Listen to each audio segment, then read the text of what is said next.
پیارے بچوں، آج ہم آپ کو ایک بہت ہی مزیدار کہانی سنانے جا رہے ہیں جو چھوٹے بچوں کو بہت پسند آئے گی۔ کہانی کو آخر تک ضرور سنیے گا اور ساتھ ہی ساتھ ہمارے چینل کو بھی سبسکرائب کرنا مت بھولیے گا۔ چلیے شروع کرتے ہیں اپنی آج کی کہانی۔ کسی گاؤں میں ایک بیوہ عورت رہتی تھی، اس کی 2 لڑکیاں تھیں۔ اس کی جھونپڑی کے سامنے گلاب کے 2 پودے لگے ہوئے تھے، ایک پودے میں سفید پھول آتے تھے اور دوسرے میں سرخ پھول۔ دونوں لڑکیاں پھول کی طرح نازک اور خوبصورت تھیں، اس لیے ان کی ماں نے ایک کا نام سفید گلاب رکھا تھا اور دوسری کا سرخ گلاب۔ دونوں لڑکیاں بہت اچھی اور نیک تھیں، گھر کے کام کاج میں ماں کا ہاتھ بٹاتی اور کوئی ایسی بات نہ کرتی جس سے ماں کا دل دکھے، خود بھی خوش رہتی اور ماں کو بھی خوش رکھتی۔ ایک دفعہ جاڑوں کا موسم تھا اور شام کا وقت، موسلادھار بارش ہو رہی تھی اور دونوں بہنیں چولہے کے پاس بیٹھی ماں سے کہانی سن رہی تھیں کہ کسی نے دروازہ کھٹکھٹایا۔ ماں نے سفید گلاب سے کہا، دیکھو تو بیٹی، دروازے پر کون ہے؟ سفید گلاب دوڑی دوڑی دروازے پر گئی اور کنڈی کھول کر باہر جھانکا تو اس کی چیخ نکل گئی۔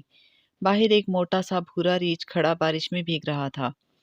وہ الٹے قدموں واپس مڑی اور جلدی سے چارپائی کے نیچے چھپ گئی۔ سرخ گلاب بھی ڈر کے وہیں آ چھپی، ان کا پالتو میمنہ بھی وہیں آ گیا اور کبوتر پر پھڑپھڑانے لگا۔ ریچھ نے اندر جھانکا اور بولا، ڈرو نہیں، میں تمہیں کچھ نہیں کہوں گا، مہربانی کر کے مجھے اندر آنے دو ورنہ میں سردی سے ٹھٹر کر مر جاؤں گا۔ ماں نے کہا، کوئی بات نہیں، اندر آ کر چولہے کے پاس بیٹھ جاؤ۔ پھر اس نے لڑکیوں سے کہا، ڈرو مت، باہر آ جاؤ، یہ بیچارہ باہر سردی میں ٹھٹر رہا تھا، بارش رکے گی تو چلا جائے گا۔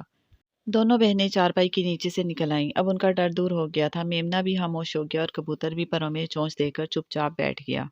ریچھ آگ کے سامنے بیٹھ کر خر خر کرنے لگا، لڑکیوں نے کپڑے سے اس کے بال خشک کیے اور اسے روٹی کھلائی۔ اب ریچھ ان کا دوست بن گیا، اس نے انہیں اپنے اوپر بٹھایا اور ادھر ادھر چکر لگانے لگا۔ جب سونے کا وقت ہوا تو چولہے کے پاس لیٹ گیا اور تینوں ماں بیٹیاں بستروں پر لیٹ کر سو گئیں۔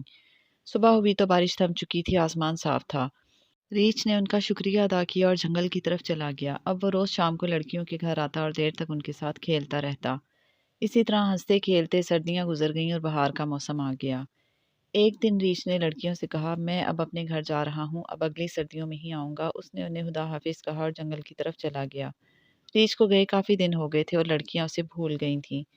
ایک دن وہ جنگل میں بیر چننے گئی تو انہیں ایک بونا دکھائی دیا، اس کی لمبی سی داڑھی درخت کے کٹے ہوئے تنے میں پھنسی ہوئی تھی اور وہ اسے نکالنے کی کوشش کر رہا تھا۔ لڑکیاں ہنس ہنس کر لوٹ پوٹ ہو گئیں۔ بونے نے انہیں ڈانٹا اور بولا، کھی کیا کر رہی ہو، آ کر میری داڑھی نکالو۔ لڑکیوں نے بہت زور لگایا لیکن داڑھی تنے کی شگاف میں سے نہ نکلی۔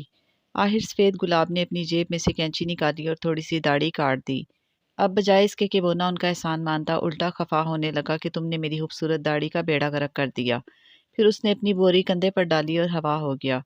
بوری میں سونا بھرا ہوا تھا۔ کچھ دن بعد سفید گلاب اور سرخ گلاب جنگل میں گئیں تو انہیں پھر وہی بونا ملا۔ اس دفعہ وہ تالاب میں مچھلیاں پکڑ رہا تھا کہ اس کی داڑھی ڈوری میں پھنس گئی۔ کانٹے میں ایک مچھلی پھنسی ہوئی تھی اور وہ بونے کو گھسیٹے لیے جا رہی تھی۔ سفید گلاب نے جلدی سے کینچی نکالی اور بونے کی داڑھی کاٹ دی۔ اس طرح بونا تالاب میں گرنے سے بال بال بچا، البتہ مچھلی اس کی چھڑی کھینچ کر لے گئی۔ اس بار بھی بونے نے لڑکیوں کو برا بھلا کہا اور پھر بوری اٹھا کر بھاگ گیا۔ اس کے ایک ہفتے بعد سفید گلاب اور سرخ گلاب اپنی دادی سے ملنے گئیں جو پاس ہی ایک گاؤں میں رہتی تھیں۔ وہ گاؤں پہاڑیوں کے پیچھے تھا۔ دونوں بہنیں پہاڑیوں کے قریب پہنچیں تو انہوں نے دیکھا کہ ایک بڑا سا عقاب ہوا میں غوطہ لگا کر نیچے آ رہا ہے۔ اس کے ساتھ ہی کسی کے چیخنے کی آواز آئی۔ وہ دوڑ کر آگے بڑھیں تو کیا دیکھتی ہیں کہ وہی بونا ایک پتھر پر بیٹھا زور زور سے چیخ رہا ہے۔ عقاب اسی پر جھپٹا مار رہا تھا۔ اچانک وہ غوطہ لگا کر نیچے آیا اور بونے کو پنجوں میں دبوچ لیا۔ وہ اسے اٹھا کر اڑنے ہی والا تھا کہ دونوں بہنوں نے بونے کو پکڑ لیا۔ عقاب شور مچاتا ہوا اڑ گیا۔ لڑکیوں کا خیال تھا کہ بونا ان کا شکریہ ادا کرے گا کیونکہ انہوں نے اس کی جان بچائی تھی، لیکن وہ بہت ناشکرا تھا۔ خفا ہو کر کہنے لگا، تم بہت بے وقوف اور بدتمیز لڑکیاں ہو، تم نے میری قمیض پھاڑ دی۔ یہ کہہ کر اس نے بوری اٹھائی اور وہاں سے چل پڑا۔ لڑکیاں اپنی دادی کے گھر گئیں، ان سے کچھ دیر باتیں کی اور پھر واپس گھر کی طرف چل پڑیں۔ جب وہ اس پہاڑی کے پاس پہنچی جہاں انہوں نے بونے کو عقاب سے بچایا تھا تو کیا دیکھتی ہیں کہ بونا بوری میں سے سونا نکال رہا ہے۔ دونوں بہنیں اس کے پاس گئیں تو وہ غصے سے بولا، تم میرا سونا لینا چاہتی ہو، اس لیے میرا پیچھا کر رہی ہو، ٹھہرو میں ابھی تمہارا کام تمام کرتا ہوں۔ یہ کہہ کر وہ آگے بڑھا تو اچانک کسی جانور کے گرانے کی آواز آئی اور پھر ایک موٹا سا بھورا ریچھ ایک چٹان کے پیچھے سے باہر نکلا۔ بونا ریچھ کو دیکھ کر بھاگا تو ریچھ نے چھلانگ لگا کر اسے دبوچ لیا۔ بونا رو رو کر کہنے لگا، پیارے بھالو، اچھے بھالو، مجھے چھوڑ دو، میں تو ننھا سا ہوں اگر تمہیں بھوک لگی ہے تو ان لڑکیوں کو کھا جاؤ، یہ بہت موٹی تازی ہیں۔ یہ سن کر ریچھ نے اس کو ایسی آنکھیں دکھائیں کہ وہ فوراً ہی وہاں سے بھاگ گیا اور سونا بھی وہیں چھوڑ گیا۔ لڑکیاں ڈر کر بھاگنے لگیں تو ریچھ نے انہیں آواز دی، سفید گلاب، سرخ گلاب، تم نے مجھے پہچانا نہیں؟ تو لڑکیوں نے ریچھ کو غور سے دیکھا تو خوشی سے ناچنے لگیں۔ یہ وہی ریچھ تھا جو پچھلے دنوں روز ان کے گھر آیا کرتا تھا۔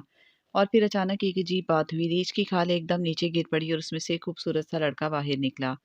اس نے لڑکیوں کو بتایا کہ میں اس ملک کا شہزادہ ہوں، وہ بونا جادوگر تھا، اس نے مجھے جادو کے زور سے ریچھ بنا دیا تھا اور میرا سارا خزانہ لے کر بھاگ گیا تھا۔ اس کے جاتے ہی یہاں سے اس کا جادو بھی ختم ہو گیا اور میں پھر سے انسان بن گیا۔